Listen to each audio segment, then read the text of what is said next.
Love today has gotten very confused for a lot of people what true love looks like. In fact, there's many people that are running around looking for love, and so to speak, in all the wrong places. I think that was a Willie Nelson line that still fits today.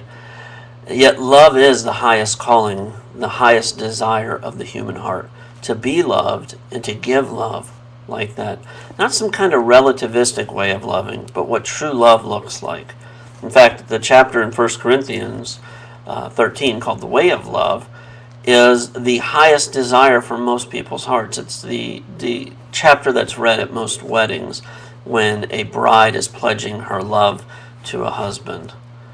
Well, Paul, before he starts in there defining what love looks like, and we know that in love is patient, love is kind, before he defines that, he gives three types of love and behaviors within religion that will not be true, but instead are a false type of love. Now follow along. Let me read the scriptures, and let me comment on each one of them.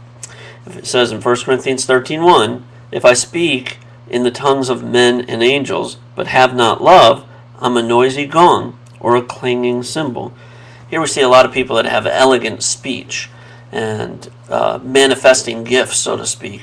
But yet Paul says, even if I have that, and even if I am well spoken, but I have not love, he said, it's like hearing a clanging gong or a cymbal in your mind. It's for nothing. It's of no value.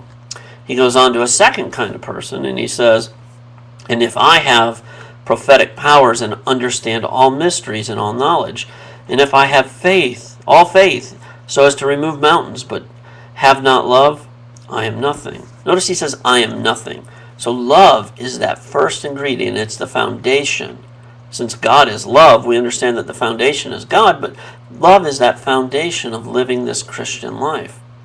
In this one, he talks about having much knowledge and being able to understand the mysteries of God. We see a lot of this in religion, especially within the pastorate. Which college did you go to? Which seminary? Well, I graduated with a D-Min. Well, I got this and I've got that. And we'll use words to almost lord it over the people within the congregation. It's like a different language.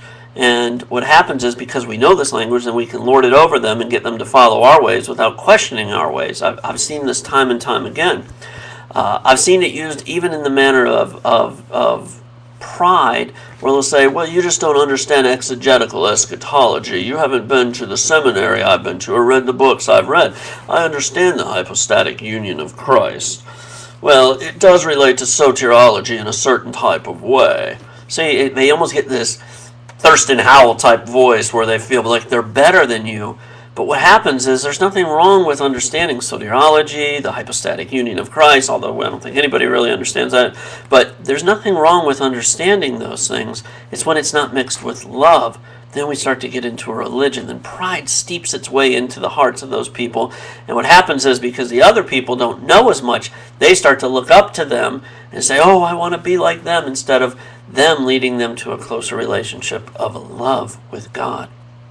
And then the third type he says here, he says, if I give away all I have, and I deliver up my body to be burned, but have not love, I gain nothing.